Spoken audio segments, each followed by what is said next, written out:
ये कच्चे आम की खट्टी मीठी सी चटनी बनके हो गई है रेडी। चलते हैं रेसिपी की तरफ। सिंपल सी रेसिपी फटाफट से बन जाने वाली है। देखते हैं कि हमें इसके लिए कितनी थोड़ी सी चीज़ों के साथ हमने ये चटनी रेडी कर लेनी है।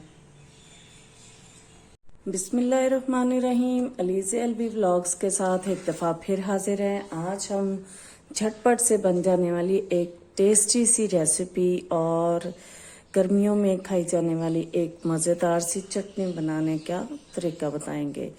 उसके लिए हमने क्या करना है, ये हमने आज एक मैंगो ही लिया है, कच्ची आम जिसको कैरी कहते हैं। एक कैरी की चटनी बनाएंगे। इसके लिए जो कुछ चाहिए, हमें जिन जिन चीज़ों की ज़रूरत है वो बता देते हैं। वो थोड़ी सी हैं, बहुत ही लजीज बनती है। 1/4 टीस्पून के करीब हमने ले लिया है नमक। इसी तरह 1/4 टीस्पून के करीब हमने ज़ीरा पाउडर लिया है। 1/4 टीस्पून से थोड़ी सी ज़्यादा, क्योंकि एक कैरी है इसलिए उस हिसाब से बता रही हूँ। आप क्वांटिटी ज़्यादा कर सकते हैं। ये हमने ले लिए है सुर्ख मिर्च। ये 1/4 टीस्पून से भी कम, एक चुटकी के करीब हमने लिया है काला नमक। ये 1 टीस्पून हमने ले ली है शक्कर। गुड़ ले लें, शक्कर ले लें। ये इसके टेस्ट को इन्हेंस भी करेगा और इसकी खटास को थोड़ा कम कर देगा। इसके साथ हमने लिया है ये धनिया है हरा, हमारे पास इतना ही मौजूद था तो हमने यही शामिल कर लेना है। साथ ये मिंट लीव्स मीन्स पुदीना है, इसके भी चंद पत्ते हमने ले लिए हैं। बहुत ज़्यादा डालेंगे तो हमारी चटनी कड़वी हो जाएगी। तो इसको हम छील लेते हैं, छील के काट लेते हैं, तो फिर आपको दिखाते हैं हमने इसको कैसे बनाना है।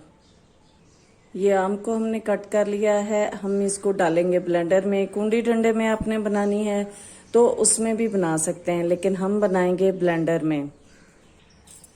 ये हमने अपना मैंगो इसमें शामिल कर दिया। साथ ही हमने शामिल करते हैं ये सारी चीज़ें, और साथ शामिल करना है हमने धनिया। पुदीना हमने अभी शामिल नहीं करना है। पुदीना हम थोड़ी देर में शामिल करेंगे, क्योंकि साथ ही पुदीना शामिल कर देंगे तो ये कड़वा हो जाएगा।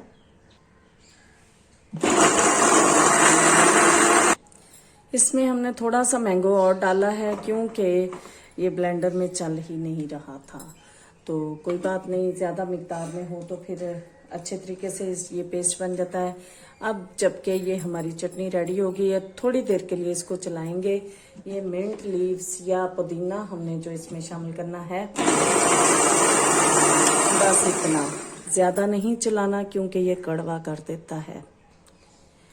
ये जी हमारी कच्चे आम की खट्टी मीठी सी चटनी बनके हो गई है रेडी। अगर आपको मेरे अंदाज में बनाई गई ये चटनी पसंद आती है तो लाइक कर दीजिए, शेयर कर दीजिए, सब्सक्राइब कर दीजिए और बेल आइकन को दबा दीजिए। बहुत ही टेस्टी होती है पराठे के साथ, दोपहर में तंदूर की रोटी के साथ, और साथ कुछ भी भुजिया बनी हो, सालन बना हो, बहुत ही जायका देती है। बनाइए और दुआ में याद रखिएगा। अल्लाह हाफिज।